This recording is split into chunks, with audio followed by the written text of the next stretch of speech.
Okay यार, इसमें हमारा टॉपिक है आउटलायर्स का। ठीक है, हैंडलिंग आउटलायर्स डाटा। ठीक है, हमारे पास कोई भी डाटा आता है और उसके अंदर कोई आउटलायर्स हमारे पास अगर आ जाते हैं, ठीक है, तो उनको हम कैसे डील करेंगे ये हम इस वीडियो में देखेंगे कि हम आउटलायर्स को कैसे डील करते हैं। तो इसमें जल्दी जल्दी जो है ना कवर करते हैं इसको। आउटलायर्स होते क्या हैं, सबसे पहले ये समझना ज़रूरी है। आउटलायर्स हमारे पास होते हैं जिस तरह अब हमारे पास कोई एक डाटा आ गया है, ठीक है, इसको कंसिडर कर लो कि ये क्लास के स्टूडेंट्स हैं, उनके मार्क्स हैं 100 में से, और ये उनका डाटा है, और इसमें 11 बंदों का डाटा है, ठीक है, और नंबर ऑफ़, ये मैं बाद में कहानी बताता हूँ। तो इसमें हमारे पास ये डाटा है, और अगर इससे इसमें कोई ऐसी वैल्यू आ जाती है जो इससे बहुत ज़्यादा हाई है, ठीक है, जिस तरह अब 99 तो इसका जो है ना मैक्सिमम नंबर हैं, पर कोई वैल्यू ऐसी आ जाती है जो 100 से भी ज़्यादा 200 आ जाती है, ठीक है। अब ये जो है ये हमारे पास आउटलायर है, क्योंकि ये हमारे पास आउट ऑफ रेंज चली गई है, और हो सकता है किसी की गलती की वजह से आ गई हो सकता है कोई प्रोग्राम में एरर आ गया हो, उसकी वजह से ये वैल्यू आ गई हो, तो कोई भी पॉसिबिलिटी हो सकती है। पर ये कि आउटलायर्स हमारे डाटा में आते हैं, उनको हैंडल कैसे करते हैं वो देखते हैं। अच्छा, अब इसमें दो केसेस है कि हमारे पास आ सकता है कि पेपर में हमारे पास ऑड नंबर ऑफ़ वैल्यूज़ आ सकती हैं या इवन नंबर ऑफ़ वैल्यूज़। इनको हैंडल कैसे करते हैं? हैंडल करने का तरीका ये है कि अगर हमारे पास ऑड नंबर ऑफ़ वैल्यूज़ आ जाती हैं, ये 11 है, ठीक है, 11 का हाफ हम यहाँ पे ले आए हैं सिक्स्थ वैल्यू पे, ठीक है, यहाँ पे भी 5 रहेगी, यहाँ पे भी 5। तो सिक्स्थ वैल्यू जो है हमारी, वो उसको हमने एज अ मीडियन कंसिडर कर लिया, ठीक है। मीडियन कंसिडर करने के बाद हमने हमारे पास डाटा दो पोर्शंस में डिवाइड हो जाएगा, ठीक है, ये वाला डाटा अलग, ये वाला डाटा अलग, ये हमारा मीडियन हो जाएगा। अब जो हमारे पास ये, इसको हम कहते हैं लोअर रेंज का डाटा है, और ये हमारे पास अपर रेंज का डाटा है। अब लोअर रेंज के डाटे के अंदर जो हमारे पास मीडियन बन रहा है वो ये वाला बन रहा है सेंट्रल वैल्यू, और अपर रेंज के डाटे के अंदर जो हमारा मीडियन बन रहा है वो ये वाली बन रही है सेंट्रल वैल्यू, ठीक हो गया। इसी तरह हमने इसको लिख देना कि हमारा मीडियन क्या आया था, 75 आया। 75 के बाद हमारा लोअर हाफ कौन सा आया, 67, जिसको मैंने Q1 से डिनोट कर दिया। अपर हाफ हमारा आया 88, इसको Q2 से डिनोट कर दिया। अब IQR हमारे पास होता है कि हमारे पास ये हमारे कितना निकल रहा है हमारे पास, ये जो आउटलायर, इसकी वैल्यू हम यहाँ पे फाइंड कर रहे होते हैं। अच्छा, आई क्यू आर जो है इसका मतलब तो वैसे होता है इन क्वार्टाइल रेंज, ठीक हो गया, इन क्वार्टाइल रेंज। पर इन क्वार्टाइल रेंज को याद रखना ज़रूरी नहीं है, सिंपल याद रख लो कि हमारे पास आई क्यू आर है, और इसको हम लेते हैं Q2 माइनस Q1, जो हमारे पास ये समझ लो अपर माइनस लोअर, ठीक हो गया। इसको माइनस करते हैं तो हमारे पास आई क्यू आर आ जाता है इस पूरे डाटे का, ठीक हो गया। इसको अब आगे हम लेके चलते हैं, और इसी से ही जो है ना हम फाइंड करेंगे इसके अंदर जो आउटलायर आ रहा है, ठीक है। उसके बाद हम इवन नंबर ऑफ़ वैल्यूज़ में आ जाती हैं। इसका भी मैं बता देता हूँ, इसका ये वाला पहला स्टेप कैसे करना है। इसमें हमारे पास इवन नंबर ऑफ़ वैल्यूज़ हैं, 10 हैं वैल्यूज़, ठीक हो गया। अब उसमें हमारे पास सेंट्रल वैल्यू कोई भी नहीं है, क्योंकि ये वाली हमारी वैल्यू है 5 और ये वाली है 6, ठीक है। तो सेंट्रल वैल्यू कोई नहीं बनती, तो हम इनमें से इन दोनों को ले लेंगे, 5 वाली को भी ले लेंगे और 6 वाली को भी, ठीक हो गया।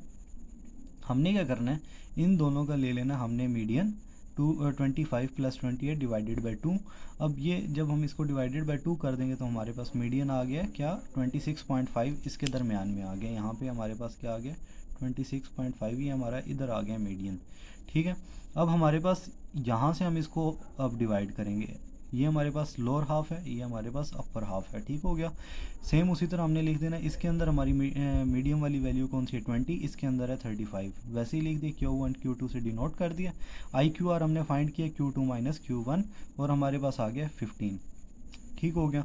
अब हमारे पास दोनों का IQR आ गया। अब मैं बताता हूँ इसमें आगे क्या करना है। आगे जब हम जाते हैं, इसमें हमने अब आइडेंटिफाई करना है कि हमारे पास आउटलायर कैसे आ रहा है। आउटलायर फाइंड करने का सिंपल रूल ये है, 1.5 के रूल को याद रखो। 1.5 के रूल का क्या मतलब है, लोअर लिमिट जो है हमारे पास, उसकी लोअर लिमिट जो हमारे पास बन रही थी Q1, यहाँ पे इसकी लोअर लिमिट ये है, इसकी ये है। हमने जो Q1 है, Q1 में से माइनस 1.5 मल्टीप्लाई बाय IQR, जो हमने IQR फाइंड किया। इसी तरह अपर लिमिट जो है हमारी यहाँ पे, इसकी और इसकी, इसमें से हमने प्लस करना है, इसमें प्लस करना है, इसमें माइनस, ये याद रखना है। 1.5 मल्टीप्लाई बाय IQR, इसको जब यहाँ पे मल्टीप्लाई कर लेंगे हमारे पास लोअर लिमिट ये वाली आ गई, अपर लिमिट ये वाली आ गई। हमने इसको करके चेक किया तो 35 और 119। अब ये हमारी इस डाटा के लिए मैंने इसके लिए फाइंड किया। अब 35 हमारे पास 35.5 आया, यहाँ पे हमारे पास मिनिमम वैल्यू क्या थी 55 और मैक्सिमम क्या थी 99। अब यहाँ पे ये जो पूरा हमारा मेथड है ये कितनी आउटलायर्स को मैनेज कर रहा है, ये मैनेज कर रहा है अगर 35 से कोई वैल्यू लोअर आती है या फिर 119.5 से अगर कोई वैल्यू ग्रेटर आती है तो ये इतनी वैल्यूज़ को तो मैनेज कर लेगा। अगर 35 से लोअर आती है तो ये उसे कहेगा आउटलायर है, अगर 119 से ग्रेटर आती है तो ये उसको भी कहेगा ये आउटलायर है। ठीक हो गया, तो इसका ये रेंज निकल आती है, इस रेंज से जैसे ही बाहर जाता है उसको ये जो प्रोग्राम है आउटलायर कंसिडर कर लेता है। इसी तरह हमने इसकी निकाल ली है, इसमें हमने जो है लोअर लिमिट इसकी जो है 20 minus 1.5 multiply by I Q R 15 था, मल्टीप्लाई बाय 1.5 करेंगे 22.5 और माइनस कर दिया तो हमने आ गया -2.5। इसी तरह 35 इसका अपर हाफ है और यहाँ पे हमारे पास क्या आ गया 35 प्लस 22.5 जो हमारे पास निकला है और इक्वल टू 57। अब ये हमारे पास वैल्यू देखी जाए तो 50 तक है और इसकी लोअर जो है वो 10 तक है। अब इसकी जो हमारे पास एक पूरी लिमिट आई है आउटलायर्स की कि अगर -2.5 से लोअर होती है वैल्यू तो वो आउटलायर होगी या फिर 57 से ग्रेटर होती है तो फिर वो आउटलायर होगी। ठीक हो गया, इस तरह करके ये हमारे पास आउटलायर यहाँ से फाइंड हो जाता है। अच्छा, अब इसका दूसरा तरीका जो है आउटलायर को फाइंड करने का वो है जी स्कोर।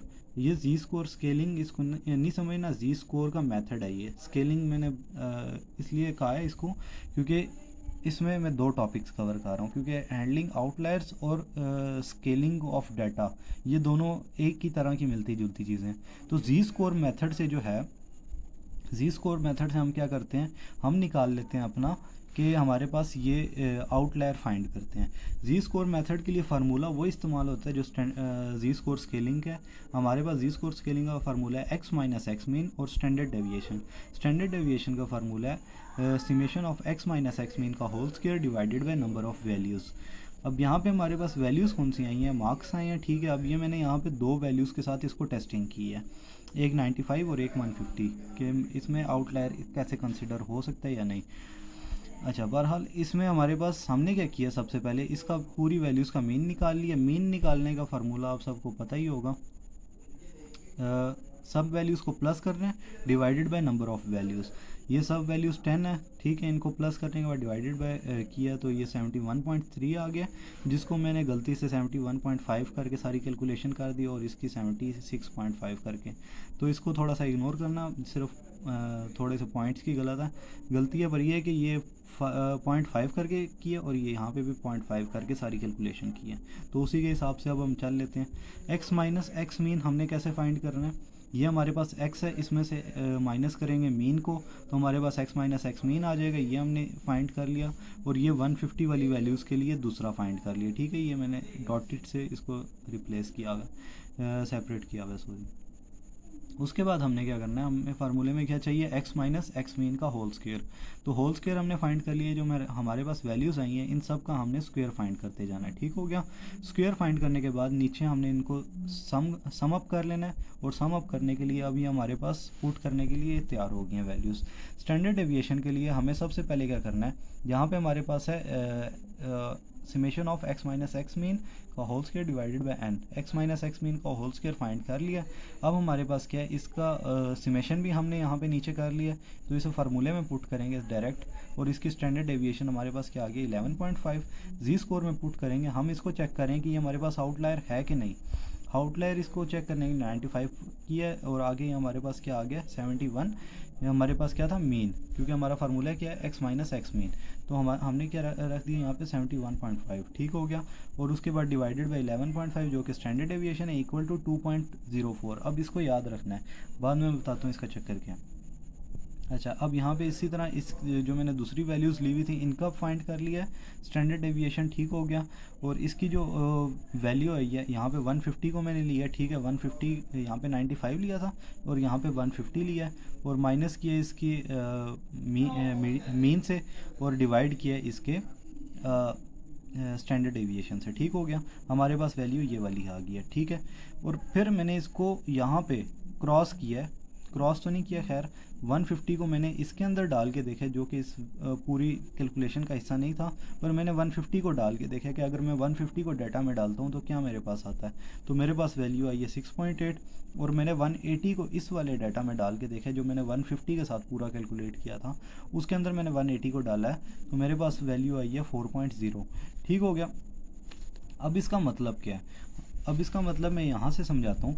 हमारे पास अगर जी स्कोर की मदद से जो हमने ये वैल्यूज़ फाइंड की हैं, अगर ये हमारी आती हैं ग्रेटर देन 3 ठीक है, अगर हमारी ये ग्रेटर देन 3 हो जाती है वैल्यू, ठीक है, ग्रेटर देन 3 हो जाती है तो ये हमारा होगा अपर आउटलायर, और अगर ये हमारे पास लेस देन -3 हो जाती है तो ये हमारा हो जाता है लोअर आउटलायर। ठीक हो गया कि -3 से अगर ये नीचे चली जाए तो लोअर आउटलायर, और 3 से ऊपर चली जाए तो ये अपर आउटलायर।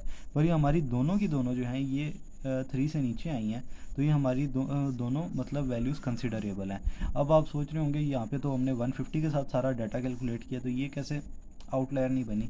तो अब हमने यहाँ पे क्योंकि 150 के साथ पूरा डाटा कैलकुलेट किया, इसने 150 को हाईएस्ट मार्क्स कंसिडर किया। ठीक हो गया कि हमारे पास 150 जो है वो हाईएस्ट मार्क्स हैं और बाकी सारे लोएस्ट जितने भी आ रहे हैं।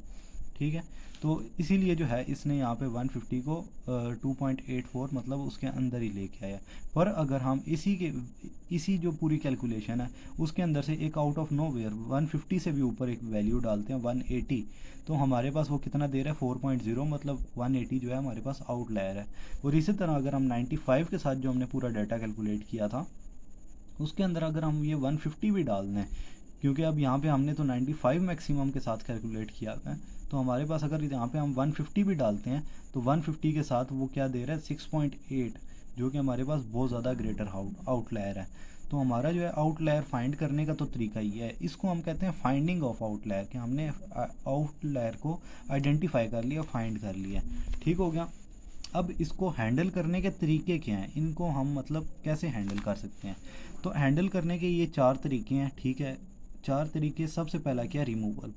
अब आपके पास आउटलायर कोई आ गया, जिस तरह अब इस लाइन में आउटलायर आ गया आपका पूरा, ठीक है, कोई वैल्यू आ गई है, तो आप इस पूरे के पूरे डाटा को, अब ये डाटा में ज़ाहिर बात है ये तो हमारी अपनी कैलकुलेशन है, पर वहाँ पे होगा नंबर्स होंगे, उसकी अटेंडेंस होगी, उसके ग्रेड्स होंगे या कुछ भी, मतलब कुछ भी हो सकता है उसकी पूरे डाटा की रो में, तो हम उसकी पूरी रो को रिमूव कर देंगे। पहला तो हैंडल करने का तरीका ही है। पर इसका नुकसान क्या है कि इसमें हमारे पास बहुत इंपॉर्टेंट अगर कोई डाटा हो सकता है वो हमारे पास मिस हो जाएगा, या फिर एक पूरे स्टूडेंट का एक डाटा डिलीट हो जाए तो वो भी हमारे पास एक गलत है, क्योंकि सिर्फ उसके मार्क्स ही बेस पे हम उसका पूरा डाटा तो नहीं डिलीट कर सकते। तो रिमूवल हमारे पास इसलिए रिस्की हो जाता है। कैपिंग हमारे पास आ जाता है कि हम क्या करें, जो हमारे पास ये लिमिट आई है आउटलायर की, ये जो हमने इस तरह से कैलकुलेट किया आउटलायर की लिमिट, हमारे पास अगर वो हायर आउटलायर आ रहा है, मतलब यहाँ पे क्या था अपर आउटलायर, ठीक है, अगर वो अपर आउटलायर की रेंज में जा रहा है तो हम उसे क्या करेंगे, इस रेंज पे ले आएंगे। मतलब हमारा आउटलायर किधर चला गया, 150 पे चला गया, तो हम उसको किस के बराबर कर देंगे, 119.5। ठीक हो गया, इसके बराबर कर देंगे तो ये हमारा हो जाएगा कैपिंग, कि हमने उसको रेंज के अंदर ले आए हैं। ठीक है। ट्रांसफॉर्मेशन का क्या मतलब है कि हम उस डाटा को जो है, अच्छा, ट्रांसफॉर्मेशन में हम क्या करते हैं कि ट्रांसफॉर्मेशन हमारे पास होती है कि अगर हमारे पास डाटा जो है कोई भी आ गया उसको हम ट्रांसफॉर्म कर देते हैं इसकी मदद से, जी स्कोर स्केलिंग की मदद से या फिर मिन मैक्स स्केलिंग की मदद से। अब इसमें जो ये मिन मैक्स स्केलिंग और जी स्कोर स्केलिंग है ये हमारी आ जाती है, उस टॉपिक का पार्ट है ये स्टैंडर्डाइजेशन, कि हम डाटा को स्टैंडर्डाइज करवाते हैं। जी स्कोर स्केलिंग तो सेम टू सेम यही है। ठीक है, इसी तरह हमने सारे डाटा को फाइंड करना है, और जब हमारे पास ये जी वाली आ जाती है, ठीक है, यहाँ पे हमारे पास होगा मतलब पूरी वैल्यूज़ हमने फाइंड कर ली हैं। लेट्स सपोज हमने इस वाली वैल्यू के लिए फाइंड कर रहे हैं, तो हमारे पास क्या होगा यहाँ पे, z is equals to X minus x mean हमारे पास क्या है 71.3, और डिवाइडेड बाय स्टैंडर्ड डेविएशन हमारे पास क्या आ गई थी इसकी 11.5। ठीक हो गया। अब x की जगह हम ये वाली वैल्यू पुट करेंगे तो हमारे पास ये स्केल हो जाएगी, 60 पुट करेंगे ये स्केल हो जाएगी। इसी तरह अगर हम 150 भी डाल देते हैं डाटा के अंदर और उसको इस फार्मूले में डालते हैं तो वो भी स्केल होके यहाँ पे आ जाएगी, उसकी कोई ना कोई स्मॉलर वैल्यू आ जाएगी। ठीक है, तो ये तो हमारे पास होती है स्केलिंग। ठीक हो गया। तो उस ट्रांसफॉर्मेशन का मतलब यही है, कोई मैथमेटिकल फार्मूले या कोई मैथमेटिकल ऑपरेशंस डाटा के ऊपर परफॉर्म किए जाएं जिसकी मदद से हमारे पास डाटा जो है वो स्केल हो जाए, वो इतना मिनिमाइज हो जाए कि वो बाकी वैल्यूज़ के बराबर आ जाए। ठीक हो गया। ट्रांसफॉर्मेशन में तो ये होता है। इम्प्यूटेशन में क्या होता है, हम अपनी वैल्यूज़ को टोटली चेंज कर देते हैं। ठीक है, कि हमारे पास अगर ये वैल्यू है तो हम इसकी जगह जो है टोटली वैल्यू को कोई और ही कंसिडर कर लेते हैं। कि हमारे पास जिस तरह अब ये है ना, ये रेंज आ जाती है। अब इस रेंज के अंदर जो है ना, बल्कि इस रेंज को छोड़ो, यहाँ पे हमारे पास ये डाटा है, तो डाटा के अंदर एक आ गई हमारे पास 150 वैल्यू आ गई है कहीं से। ठीक है, हम क्या करेंगे, इस पूरे डाटा का मीन फाइंड करेंगे। जो भी इस डाटा का मीन आएगा, जिस तरह 71.3 इसका मीन है, तो हम इसको क्या कर देंगे, 150 को इक्वल कर देंगे 71.3, और आप हम पूरे डाटा में 71.3 को ही यूज़ करेंगे। तो इम्प्यूटेशन का मतलब ये है कि हम जो वैल्यू आ जाती है अगर वो बहुत ज़्यादा बड़ी है तो हम डाटा का मीन निकालेंगे और उसको इक्वल करवा देंगे अपने मीन के, और उसी तरह उसको फिर बाद में लेके चलेंगे। तो आउटलायर्स को हैंडल करने का ये वाला एक तरीका है। और इसमें जो है यहाँ पे ये हमारा बहुत ज़्यादा इंपॉर्टेंट टॉपिक है पेपर के लिहाज से, क्योंकि ये इसमें हमारे दो दो टॉपिक्स कवर हो रहे हैं और इसके लिहाज से हमारे दो दो क्वेश्चन बन सकते हैं इसमें से। ठीक है, मिन मैक्स तो हमारे पास सिंपल है, जो हमारे पास एक्स माइनस है एक्स मिन, और एक्स मैक्स माइनस एक्स मिन। ठीक हो गया, ये इतना मुश्किल नहीं है, इसीलिए मैंने इसको कवर नहीं किया। बाकी जी स्कोर मेन है, इसको मैंने कवर कर दिया है। कैलकुलेशन इसकी इसी तरह से है, जी स्कोर स्केलिंग की भी इसी तरह से और जी स्कोर मेथड की भी इसी तरह से। ठीक हो गया, तो ये हमारा आउटलायर कवर हो गया।